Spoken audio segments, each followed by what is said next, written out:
You gotta exercise, man. You gotta exercise. You gotta fuck off that belly fat. Ow, that hurt. Rambo, they begging for mercy like the Lambo. So not long ago, I was actually asked this question. Kyle, how do you motivate yourself? How do you get your motivation?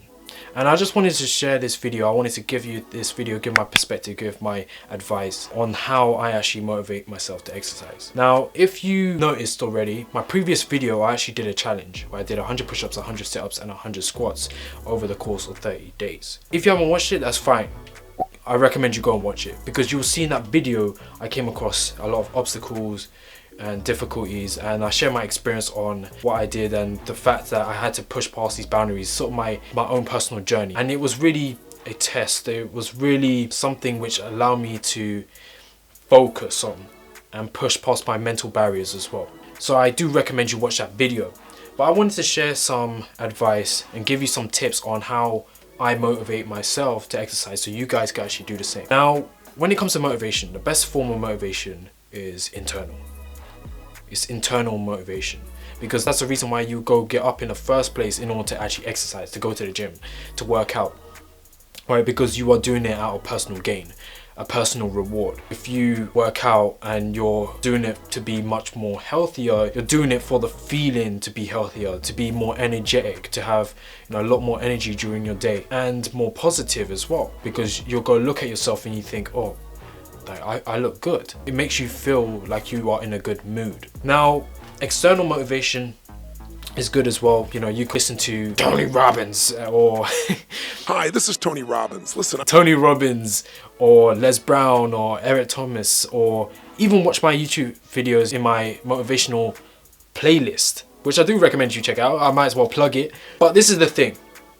A lot of people end up watching motivational videos and they feel good in the moment as they're watching it, but a couple of minutes later, you know, maybe 10 minutes, 20 minutes, 30 minutes later, they go back to the same habits. They go back to what they were doing before, which was procrastinate. Let me ask you this. When was the last time you watched a video which motivated you and you're thinking, oh yeah, I feel pumped, I'm going to do this, you know, I'm going to do this assignment, I'm going to exercise, I'm going to go work out, I'm going to eat more healthy, I'm going to be more positive. And then next thing you know, your whole day's wasted because you've been procrastinating. Like, yeah, I'll do it in an hour. I'm going to start in an hour, or I'm going to start tomorrow. And an hour comes by, you don't do it, or tomorrow comes by and you end up moving it to the next day and the next day and the next day. How many of you actually experienced that?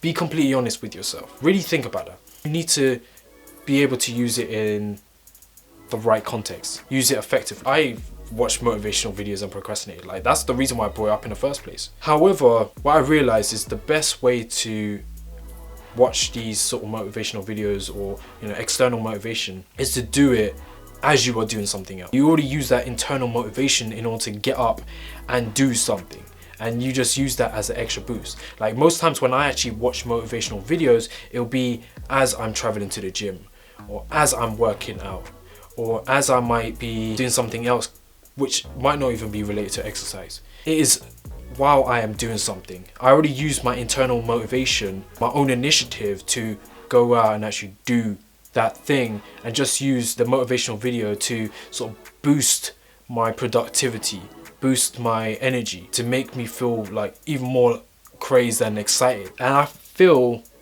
that that is the best way on how to go about it. There's no point just sitting all day just watching motivational videos hoping that it will get you to put in effort, and then next thing you know, you're not doing anything at all. Set a goal for yourself, what you really want. Take time for yourself and really think, what are my goals? And that leads on to the second point, which I did kind of mention already, but setting yourself goals and also setting yourself sort of like an incentive or reward. Fitness wise, right? Really think on what you want to achieve in regards to your physical health. That might be you want to lose 10 pounds, or you might want to put on 10 pounds of muscle, or you might want to drop your body fat percentage. You want to get rid of your love handles. You want to have more defined abs. You might want to even sort out your nutrition and eat more healthy. Setting yourself goals, what do you want to achieve? That will help you in regards to your internal motivation, because you're thinking, this is the reason why I want to exercise in the first place. And whenever you feel demotivated, you could remind yourself that. But then this is the good thing about it as well. If you set yourself reward, an incentive, it plays into the external motivation as well. For example, like over the past couple of weeks, I've pretty much sorted out my nutrition. I started eating more better than how I was before. It's not perfect at the moment, but you know, it's progress. It's progress at the end of the day. But this is one thing, like obviously it's bulking at the moment, like a bulk diet, but this is what I did. Like, so for 6 days I'll have planned meals. I already prepared them. I have containers, prepare them for the week, so I don't need to worry about that. That way it makes me stay more focused on my goal, because I don't need to worry about each day like trying to find that motivation, or I need to cook, I need to do this. I already have it set out, so I'm like, okay, all I need to do is just grab this food and eat it. And it is a lot of meals. It's like 6 meals a day, so like you can't be asked to prepare each meal every single day. Having it prepared out there, set, that's one key step there, which is so beneficial. This is the thing as well.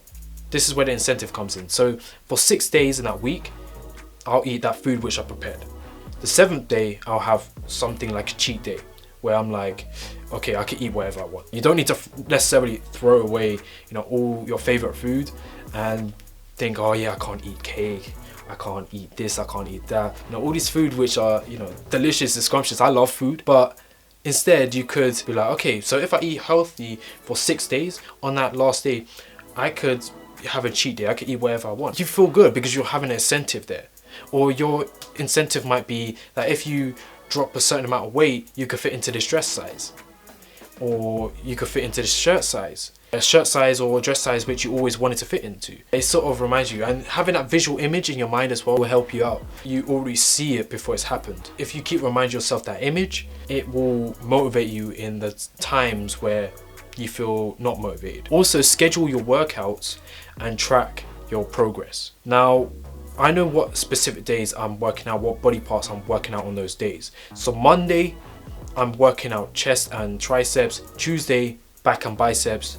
Thursday, I do legs, and Friday, I do shoulders. I have a specific workout regime. I know what I'm doing on each specific day, every single week. Monday, Tuesday, Thursday, Friday. It makes me think like, if I do end up missing a day, I basically missed out on working out a specific body part. So it makes me feel a bit guilty. And I'm like, okay, so I missed this day, I need to push it to the next day. I need to do it on this day. No excuses. No excuses at all. I need to do it on this day because I missed it earlier on in the week. There's times where I did actually miss certain days, and I'm like, you know what, I'll have to do this on one of my rest days. So that way you punish yourself for not sticking to your schedule. It's not punishment because it's helpful for you and your goals, but if you get what I mean. And also tracking your progress. Now, a lot of gyms, they actually have like machines. I know my gym actually has a machine where it tracks your height, weight, body fat percentage, body mass index, you know, this and that, whatever. And it actually prints out this little ticket in which you could have, and it has all these recorded results on it. You could do that every like month or so, or every 3 months, to see where your progress is. That way it sort of gives you a basis to plan, what do I need to do next in order to achieve whatever results. Do I need to up the intensity? Do I need to add more volume? Do I need to lift heavier in order to reach this specific goal? It gives you a foundation which you can actually work from when you actually track your progress. Now, if you're at home as well, you could easily get yourself like scales or something. Like there's some scales out there where they have like metal strips on it, and they actually measure your body fat percentage as well. The one which I actually have at home, it measures your weight. It could also measure your body fat percentage, and you know, other vitals within your body as well. So really tracking your progress. It might not even be your body measurements which you're tracking progress, but thinking like when you go to the gym, how much you are lifting. Okay, what can I do next time I'm at the gym? Can I add 5 pounds onto that? Can I add 5 kgs onto that? It allows you to then think, okay, this is where I can up my game, because you already have a foundation. You know where you are working from. You know how you are progressing, and you can keep track. Even on phones, there's a lot of apps which you can schedule that stuff. It tracks your number of steps. You could track your heart rate on it, like your water intake. I could track my calories. All these different things which really help out. Also, vary your workouts. Vary your workouts, because that way you could avoid becoming bored in regards to exercising. When you go to the gym or exercising, vary up you know, how you might train a specific body part. Think about every 2 weeks you could possibly switch it around a bit. It will stop you from getting bored, and it will keep you much more excited because you're thinking, okay, cool, you know, you might enjoy a specific workout and you're like, oh, I'm going to be doing that next week. So that will help. Also, having a workout buddy can really help you as well. If you have someone to go to the gym with you, it does help because it could allow you to push past specific boundaries. You might only be able to lift a certain amount of weight, but they could be a spotting partner where they might encourage you to lift a heavier weight, because even if you mess up or you can't get the full range of motion, they can help you, they can assist you. And also it comes as extra motivation because you're thinking, oh wow, my friend's doing this, I see how hard he's working, I need to emulate that energy. Or that person could encourage you through, you know, verbal encouragement. They might hype you up. You don't really want a hype man who's just shouting at you every minute like a yes man, like come on. It does help, but at the same time sometimes it can become annoying. It depends on who does it, to be honest, but it does help if you do have a workout buddy as that extra motivation. Last point which I want to mention is, do not compare yourself to others and other people's results, because if you do, you're gonna be demotivated because you're constantly gonna be comparing yourself to others. Like, oh, this person's so much more fitter than me, I'm kind of like chubby and stuff. You're kind of self-criticizing, which makes you feel demotivated because you're thinking, what's the point in the first place of me even exercising? Because you're constantly judging yourself, you are constantly criticizing yourself. And nothing ever good comes from criticizing yourself. Nothing really comes from that. If you want to really achieve your results, you have to come from an internal place. The reason why you want to do it. Don't criticize yourself. Don't compare yourself to others. Don't seek the approval of other people.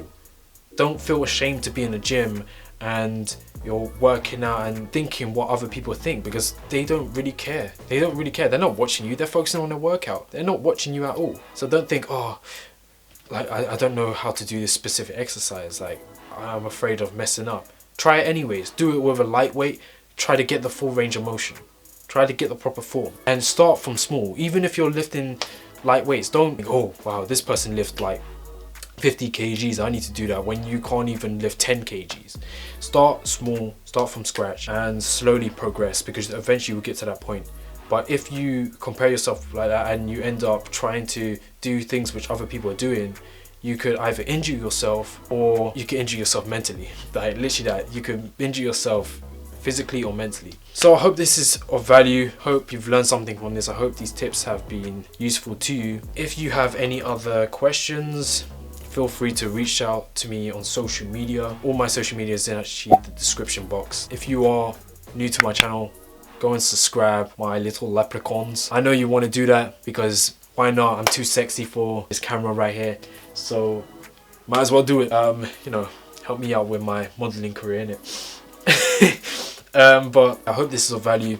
Subscribe, give a thumbs up as well if this has been of value to you, and I'll catch you later, guys.